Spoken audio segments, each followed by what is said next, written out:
नमस्कार दर्शक बंधु आपण को आम चैनल को स्वागत। आज भिडटी मेष राशि व्यक्ति विशेषों बहुत अधिक गुरुत्वपूर्ण रही से आपणकर जदि मेष राशि होता है किंबा आपण परिजनकर प्रियजनकर जदि मेष राशि होता है तेबे निश्चित भाव में आपण यही भिडटी को देखु एवं आपण प्रियजन सहित शेयर करंतु कारण यही भिडियो रे आपण जानिबे यही सेप्टेम्बर मासरे हेबाकु थिबा विराट परिवर्तनर भविष्यवाणी विषय जहाँ आपणक जीवन रे यही तारीख गुड़िकरे निश्चित भाव में घटिबाकु जाउछि। सेथिपई आपणकर व्यस्त बहुल समय मध्यरु मात्र 10 मिनिट समय आपण निज पाई दियंतु। देखंतु दर्शक बंधु यही सेप्टेम्बर मासरे सबुठारु बड़ परिवर्तन हेउछि शनिकर परिवर्तन। ता सहित आपणकर सेप्टेम्बर 15 तारीख दिन गोटे दिन रे 3टी प्रमुख ग्रह करुछंती परिवर्तन जहाँफल यही दिन गुड़िकरे आपणक जीवन में बड़ बड़ घटना घटिपारे एवं यही परिवर्तन आपणक जीवन में उच्च नीच भली परिस्थिति सृष्टि करिपारे। सेथिपई आपण धैर्यर सह भिडियोटी को देखंतु एवं जानतु केउं तारीख रे केउं परिवर्तन केउं क्षेत्र गुड़िकरे हेबाकु जाउछि। देखंतु दर्शक बंधु यही सेप्टेम्बर मासरे 15 तारीख दिन बुध करिवे राशि परिवर्तन एवं 15 सेप्टेम्बर दिन शुक्र मध्य करिवे राशि परिवर्तन।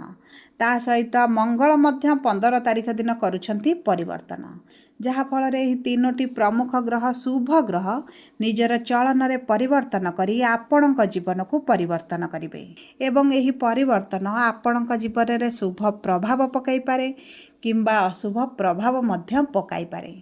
ता सहित आपण जानि रखंतु यह आपणकर केउं क्षेत्रटी को प्रभावित करने को जाउछि। आपणकर स्वास्थ्य ना शिक्षा ना प्रेम संपर्क ना वैवाहिक जीवन ना पारिवारिक संपर्क ना क्यारियर ना आपणक व्यापार वाणिज्य। ता सहित आपण भिडियोर शेष भाग रे जानिबे किछिटा सहज उपाय जहाँ आपणकर अशुभत्व को दूर करिबारे सहायक हेब। दर्शक बंधु मन रखि थांतु जे आपणकर शनिकर 7.5 चलीछि ता सहित यही सेप्टेम्बर मासरे शनि करुछंती परिवर्तन।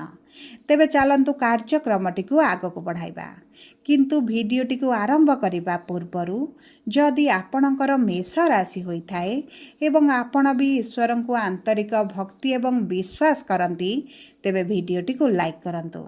कमेंट बॉक्स रे जय जगन्नाथ जय माँ लक्ष्मी अवश्य लिखि दियंतु। ता सहित आपणक मन रे जहाँ भी प्रश्न रही जहाँ भी द्वंद्व रही आपण कमेंट बॉक्स रे लिखि जणांतु। आमे आपणक प्रश्नर उत्तर देबा पई यथा संभव प्रयास करिबु। देखंतु आपण जदि आम सह जोगाजोग करिबा पई चाहुचंती तेबे भिडियोर मध्य भाग रे एक व्हाट्सएप नंबर टी दिया जाइछि जो नंबर साहाय्य आपण आम सह जोगाजोग करी निजर समस्यार समाधान करि परिबे निजर नूतन कुंडली प्रस्तुत करि परिबे कुंडली विश्लेषण कराई परिबे किंबा आपणकर चाकरी व्यवसाय विवाह प्रेम संपर्क शिक्षा स्वास्थ्य को नहीं किछि समस्या रही ताहार सहजरे समाधान करि परिबे। सेतिपई आपण आम सह जोड़ी होई रुहंतु एवं व्हाट्सएप नंबर माध्यम आम सह जोगाजोग करंतु। चलंतु सर्वप्रथमे जानिबा एही सेप्टेम्बर मास प्रारंभरू आपणक मेष राशि रे नवग्रहंकर स्थितिटी किभଳି रहिबा। देखंतु आपणकर तृतीय गृह रे गुरु चतुर्थ गृह रे शुक्र पंचम गृह रे सूर्य केतु एवं बुध षष्ठ गृह रे मंगल एकादश गृह रे राहु एवं द्वादश गृह रे शनि विराजमान करिछंती जहाँ फल रे सेही गृह गुड़िकरे सेमानंकर प्रभाव अधिक रहिबा। तेबे सर्वप्रथमे आसंतु जानिबा सेप्टेम्बर मासरे आपणकर स्वास्थ्यटी किभଳି रहिबा।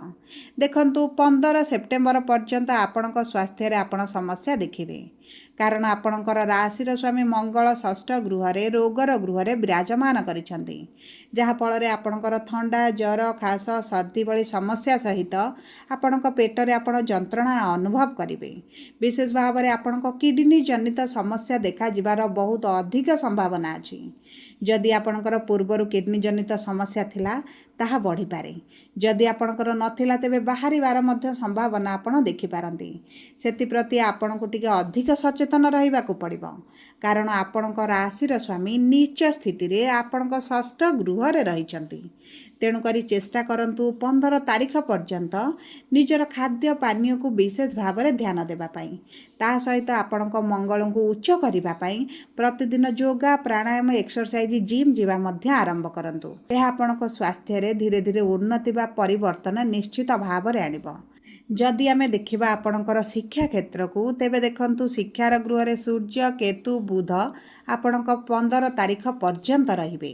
କିନ୍ତୁ 15 ତାରିଖ ପରେ ଆପଣଙ୍କର ସୂର୍ଯ୍ୟ ଏବଂ ବୁଧ ଷଷ୍ଠ ଗୃହକୁ ଗୋଚର କରିବେ। ତେଣୁକରି ଯଦି ଆପଣଙ୍କର ମେଷ ରାଶି, ଆପଣ ସରକାରୀ ଚାକିରି ପାଇଁ ପରୀକ୍ଷା ଦେଉଛନ୍ତି, ଇଣ୍ଟରଭ୍ୟୁ ଦେଉଛନ୍ତି, ଏଣ୍ଟ୍ରାନ୍ସ ଦେଉଛନ୍ତି, ତେବେ 15 ତାରିଖ ମଧ୍ୟରେ ଯଦି ଆପଣଙ୍କର ପରୀକ୍ଷା ରହେ ତେବେ ଆପଣଙ୍କୁ ଉଚ୍ଚ ଫଳ ପ୍ରାପ୍ତି ହେବ। ଆପଣଙ୍କୁ ସରକାରୀ ଚାକିରି ମିଳିବାର ସମ୍ଭାବନାଟି ବଢ଼ିଯିବ। କାରଣ ସୂର୍ଯ୍ୟ ଆପଣଙ୍କ ପଞ୍ଚମ ଗୃହରେ ରହି ଆପଣଙ୍କ ସରକାରୀ ଚାକିରି ପାଇଁ ପ୍ରବଳ ଯୋଗ ସୃଷ୍ଟି କରୁଛନ୍ତି। କିନ୍ତୁ ଦେଖନ୍ତୁ ଦର୍ଶକ ବନ୍ଧୁ, ଆପଣଙ୍କ କୁଣ୍ଡଳୀରେ ଯଦି ସରକାରୀ ଚାକିରିର ଯୋଗ ବନୁନାହିଁ, ତେବେ ଆପଣଙ୍କ ସରକାରୀ ଚାକିରି ନ ହେବାର ମଧ୍ୟ ସମ୍ଭାବନା ଅଛି। ସେଥିପାଇଁ ଆପଣ କୁଣ୍ଡଳୀ ବିଶ୍ଳେଷଣ କରାଇଦେଲେ ଆପଣଙ୍କ ପାଇଁ ଉଚିତ ରହିବ। ଯଦି ଆମେ ଦେଖିବା ଆପଣଙ୍କର ପ୍ରେମ ସମ୍ପର୍କକୁ, ତେବେ ପ୍ରେମ ସମ୍ପର୍କରେ ଆପଣଙ୍କ ସାଥୀଙ୍କ ସହିତ ଆପଣଙ୍କ ଦୂରତା ବଢ଼ିଲା ଭଳି ଆପଣ ଅନୁଭବ କରିପାରନ୍ତି। ଆପଣଙ୍କ ସାଥୀଙ୍କ ସହିତ ଆପଣଙ୍କର କିଛିଟା ଝଗଡ଼ା, ମନମାଳିନ, ମତଭେଦ ଭଳି ପରିସ୍ଥିତି ଦେଖା ଦେଇପାରେ। ସେଥିପ୍ରତି ଆପଣଙ୍କୁ ମଧ୍ୟ ଟିକେ ଦୃଷ୍ଟି ଦେବାକୁ ପଡ଼ିବ। ଏବଂ ଏହି ସମସ୍ୟା ଆପଣଙ୍କର ଏହି 16 ତାରିଖ ପର୍ଯ୍ୟନ୍ତ ରହିବ, କାରଣ ସୂର୍ଯ୍ୟ ଆପଣଙ୍କର 16 ତାରିଖ ଦିନ ରାଶି ପରିବର୍ତ୍ତନ କରିବେ। ଯଦି ଆମେ ଦେଖିବା ଆପଣଙ୍କର ବିବାହର ଯୋଗକୁ ବା ବୈବାହିକ ସମ୍ପର୍କକୁ, ତେବେ ଦର୍ଶକ ବନ୍ଧୁ ଆପଣଙ୍କର ସପ୍ତମ ଗୃହର ସ୍ୱାମୀ ହେଉଛନ୍ତି ଶୁକ୍ର, ଯିଏ ଆପଣଙ୍କର ଚତୁର୍ଥ ଗୃହରେ କର୍କଟ ରାଶିରେ ବିରାଜମାନ କରିଛନ୍ତି। ଏବଂ ଆପଣଙ୍କର ମଙ୍ଗଳ ଆପଣଙ୍କ ସପ୍ତମ ଗୃହକୁ ବା କେନ୍ଦ୍ରକୁ ଗୋଚର କରିବେ। ତେଣୁକରି ଆପଣଙ୍କର ଗୁରୁଙ୍କର ପଞ୍ଚମ ଦୃଷ୍ଟି ବିବାହର ଗୃହକୁ ରହିଛି। ଆପଣଙ୍କ ମେଷ ରାଶି ଯଦି ହୋଇଥାଏ, ବିବାହ ପାଇଁ ପ୍ରବଳ ଯୋଗ ବନୁଅଛି। ଆପଣଙ୍କର ଯଦି ବିବାହ ହୋଇପାରୁନଥିଲା, ବିବାହରେ ବିଳମ୍ବ ଦେଖୁଥିଲେ, ବିବାହରେ ସମସ୍ୟା ଦେଖୁଥିଲେ, ବିବାହରେ ଅର୍ଚ୍ଚନା ଆସୁଥିଲା, ବିବାହ ଠିକ୍ ହୋଇ ଭାଙ୍ଗି ଯାଉଥିଲା, କିମ୍ବା ଆପଣଙ୍କର ମନପସନ୍ଦର ପ୍ରସ୍ତାବ ଆପଣଙ୍କର ଆସିପାରୁନି, ଆପଣଙ୍କର ବିଳମ୍ବ ହେଲାଣି, ବିବାହ ହୋଇପାରୁନି, ତେବେ ମନେ ରଖନ୍ତୁ ଆପଣଙ୍କ କୁଣ୍ଡଳୀରେ ଗୁରୁ ନିଶ୍ଚିତ ଭାବରେ ପାପୀ ଗ୍ରହଙ୍କ ଦ୍ୱାରା ପୀଡ଼ିତ ଅଛନ୍ତି, ଯାହାଫଳରେ ଆପଣଙ୍କ ଉପରେ ଗୁରୁଙ୍କର ଶୁଭ ପ୍ରଭାବ ପଡ଼ୁନାହିଁ। ତେଣୁକରି ଯଦି ଆପଣ ଏହିସବୁ ସମସ୍ୟା ଦେଖୁଛନ୍ତି, ତେବେ ନିଶ୍ଚିତ ଭାବରେ ଆପଣଙ୍କ କୁଣ୍ଡଳୀକୁ ବିଶ୍ଳେଷଣ କରାନ୍ତୁ, ଗୁରୁଙ୍କର ଉପାୟ କରନ୍ତୁ। ଯଦି ଗୁରୁ ପୀଡ଼ିତ ଥିବେ, ତେବେ ଆପଣଙ୍କର ଏହି ଉପାୟ ଫଳରେ ଗୁରୁଙ୍କର ଅଶୁଭତ୍ୱକୁ ଦୂର କରି ଶୁଭ ଫଳ ପ୍ରାପ୍ତି କରିବେ। ଯଦି ଆପଣଙ୍କର ଗୁରୁ ଭଲ ସ୍ଥିତିରେ ଅଛନ୍ତି, ତେବେ ମନେ ରଖନ୍ତୁ ଆପଣଙ୍କର ବିବାହ ପାଇଁ ପ୍ରବଳ ଯୋଗ ବନୁଥିବାରୁ ନିଶ୍ଚିତ ଭାବରେ ବିବାହ ହୋଇଯିବ। ଯଦି ଆମେ ଆପଣଙ୍କ ବୈବାହିକ ସମ୍ପର୍କକୁ ଦେଖିବା, ତେବେ ବୈବାହିକ ସମ୍ପର୍କ ଆପଣଙ୍କର ବହୁତ ଭଲ ରହିବ। ଆପଣଙ୍କ ସାଥୀଙ୍କ ସ୍ୱାସ୍ଥ୍ୟରେ ଯଦି ସମସ୍ୟା ଥିଲା, ତାହା ଆପଣଙ୍କର ଦୂର ହୋଇଯିବ। ପତି ପତ୍ନୀଙ୍କ ମଧ୍ୟରେ ନିକଟତରତା ବଢ଼ିବ, ମଧୁରତା ବଢ଼ିବ, ଟ୍ରାଭେଲ୍ ଆପଣ କରିପାରନ୍ତି, ଛୋଟ ଛୋଟ ଯାତ୍ରା କରିବାକୁ ମଧ୍ୟ ପଡ଼ିପାରେ। ଏବଂ ସେହି ସମୟରେ ନିଜ ଖାଦ୍ୟ ପାନୀୟର ବିଶେଷ ଭାବରେ ଦାୟିତ୍ୱ ନିଅନ୍ତୁ। ଆପଣଙ୍କ ସାଥୀଙ୍କ ସହିତ କୌଣସି ଏକ ସ୍ଥାନକୁ ଯଦି ଯିବା ପାଇଁ ପ୍ଲାନିଂ କରିଥିଲେ, ଆପଣ ମଧ୍ୟ ସେହି ସବୁ ଯାତ୍ରାରେ ଯାଇପାରନ୍ତି। ପତି ପତ୍ନୀଙ୍କ ମଧ୍ୟରେ ତୃତୀୟ ଲୋକଙ୍କର ଯଦି ହସ୍ତକ୍ଷେପ ବଢ଼ିଯାଇଥିଲା, ତାହା ମଧ୍ୟ ଆପଣଙ୍କର କମିଯିବ। କାରଣ ଆପଣଙ୍କ ରାଶିର ସ୍ୱାମୀ ଆପଣଙ୍କର ବିବାହର ଗୃହରେ ରହିବେ, ଯାହାଫଳରେ ଆପଣଙ୍କ ବୈବାହିକ ସମ୍ପର୍କ ନିଶ୍ଚିତ ଭାବରେ ସୁରକ୍ଷିତ ରହିବ। ଯଦି ଆମେ ଦେଖିବା ଆପଣଙ୍କର କର୍ମକ୍ଷେତ୍ରକୁ, ତେବେ କର୍ମର ଗୃହର ସ୍ୱାମୀ ହେଉଛନ୍ତି ଶନି, ଯିଏ ଆପଣଙ୍କର ଦ୍ୱାଦଶ ଗୃହରେ ବିରାଜମାନ କରିଛନ୍ତି। ଯଦି ଆପଣଙ୍କର ମେଷ ରାଶି ଏବଂ ଆପଣ ଚାହୁଁଛନ୍ତି ବିଦେଶରେ ରୋଜଗାର କରିବା ପାଇଁ, ବିଦେଶରେ ଜବ୍ କରିବା ପାଇଁ, ତେବେ ଏହି ସମୟଟି ଆପଣଙ୍କ ପାଇଁ ବହୁତ ଭଲ ସମୟ ରହିଛି। କାରଣ ଶନି ଆପଣଙ୍କ ଦ୍ୱାଦଶ ଗୃହରେ ବିରାଜମାନ ହୋଇ ଆପଣଙ୍କ ବିଦେଶ ଯାତ୍ରାର ଯୋଗ ବନାଉଛନ୍ତି। ଯଦି ଆମେ ଦେଖିବା ଆପଣଙ୍କ କର୍ମକ୍ଷେତ୍ରରେ ପରିଶ୍ରମ ଆପଣଙ୍କର ବଢ଼ିଯିବ, କିନ୍ତୁ ଏହି ସେପ୍ଟେମ୍ବର ମାସରେ ଆପଣ ଦେଖିବେ ଆବଶ୍ୟକତାଠାରୁ ଅଧିକ ପରିଶ୍ରମ ସହିତ ଆବଶ୍ୟକତାଠାରୁ ଅଧିକ ଇନକମ୍ ମଧ୍ୟ କରିବେ। ଯଦି ଆପଣ ଚାକିରି କରିଛନ୍ତି, ଚାକିରି କ୍ଷେତ୍ରରେ ମଧ୍ୟ ଆପଣଙ୍କର ଇନକମ୍ ବଢ଼ିବ, ଗ୍ରୋଥ୍ ବଢ଼ିବ, ଆପଣ ନିଜ କ୍ୟାରିୟର ଇମ୍ପ୍ରୁଭ୍ କରିବେ, ଉଚ୍ଚ ପଦକୁ ଆପଣଙ୍କ ପ୍ରମୋସନ୍ ହୋଇପାରେ। ଆପଣଙ୍କ କର୍ମକ୍ଷେତ୍ର ପାଇଁ ଏହି ସେପ୍ଟେମ୍ବର ମାସଟି ବହୁତ ଭଲ ରହିଛି। ଯଦି ଆପଣ ବ୍ୟବସାୟୀ ହୋଇଥାନ୍ତି, ତେବେ ଗୁରୁଙ୍କର ସପ୍ତମ ଦୃଷ୍ଟି ଆପଣଙ୍କ ଭାଗ୍ୟର ଗୃହରେ ରହୁଛି। ଆପଣଙ୍କ ଭାଗ୍ୟ ଆପଣଙ୍କ ସାଥ ଦେବ। ଯଦି ଆପଣଙ୍କର କର୍ମର କାରକ ଗ୍ରହ ଶନି ଭଲ ଥିବେ, ତେବେ ଆପଣଙ୍କ ଭାଗ୍ୟ କର୍ମ ଏକାଠି ହୋଇ ଆପଣ ମାଟି ଛୁଇଁଲେ ସୁନା ହୋଇଯିବ। ଏହି ସମୟ ମଧ୍ୟରେ ଆପଣଙ୍କ ବ୍ୟବସାୟରେ ଆପଣ ଆଶାଠାରୁ ଅଧିକ ମଧ୍ୟ ସଫଳତା ପାଇବେ। ଆପଣଙ୍କର ଇନକମ୍ ବଢ଼ିବ। ଆପଣଙ୍କ ବ୍ୟବସାୟକୁ ନେଇ ଆପଣ ନୂତନ ପରିଚୟ ସୃଷ୍ଟି କରିବେ। ଆପଣଙ୍କ କମ୍ପିଟେଟରମାନଙ୍କୁ ପଛରେ ଛାଡ଼ି ଆପଣଙ୍କୁ ଆଗକୁ ଗ୍ରୋଥ୍ କରିବେ। ଦେଖନ୍ତୁ, ଯଦି ଆପଣଙ୍କର କର୍ମର କାରକ ଗ୍ରହ ଆପଣଙ୍କ ସାଥ ନ ଦିଅନ୍ତି, ମାନେ ଶନି ଆପଣଙ୍କ କୁଣ୍ଡଳୀରେ ଆପଣଙ୍କ ସାଥ ନ ଦିଅନ୍ତି କିମ୍ବା ଆପଣଙ୍କୁ ସେଭଳି ସପୋର୍ଟ ନ ମିଳିପାରେ, ତେବେ ଆପଣଙ୍କ କର୍ମକ୍ଷେତ୍ରରେ ଆପଣଙ୍କ ବ୍ୟବସାୟରେ ଆପଣ ଟିକେ ମାନ୍ଦା ପରିସ୍ଥିତି ଦେଖିପାରନ୍ତି। ବ୍ୟବସାୟରେ ଆପଣ ଦେଖିବେ ବେପାର ନହେଲା ଭଳି ପରିସ୍ଥିତି ମଧ୍ୟ ଦେଖିପାରନ୍ତି। ସେଥିପାଇଁ ଆପଣଙ୍କୁ ଏହି 7.5 ମଧ୍ୟରେ ଶନିଙ୍କର କିଛିଟା ଉପାୟ କରିବାକୁ ପଡ଼ିବ। ତା ସହିତ ମନେ ରଖନ୍ତୁ, ଶନି ହେଇଛନ୍ତି ବକ୍ରୀ। ତେଣୁକରି ଶନିଙ୍କର ପ୍ରଭାବ ଆପଣଙ୍କର ଲାଭର ଗୃହକୁ ମଧ୍ୟ ରହୁଛି। ଆପଣଙ୍କୁ ବିଶେଷ ଭାବରେ ନିଶ୍ଚିତ ଭାବରେ ଆପଣଙ୍କ କୁଣ୍ଡଳୀକୁ ବିଶ୍ଳେଷଣ କରି ଶନିଙ୍କର ପ୍ରତିକାର କରନ୍ତୁ। କାରଣ ଶନି ଦୀର୍ଘ ଦିନରେ ନିଜର ରାଶି ପରିବର୍ତ୍ତନ କରିଥାନ୍ତି। ଦୀର୍ଘ 2.5 ବର୍ଷ ଆପଣଙ୍କର ଏହି ଦ୍ୱାଦଶ ଗୃହରେ ରହିବେ। ତେଣୁକରି ଏହା ଆପଣଙ୍କ ଭାଗ୍ୟରେ ନିଶ୍ଚିତ ଭାବରେ ଶୁଭ ପରିବର୍ତ୍ତନ ଆଣିପାରେ କିମ୍ବା ଅଶୁଭ ପରିବର୍ତ୍ତନ ଆଣିପାରେ।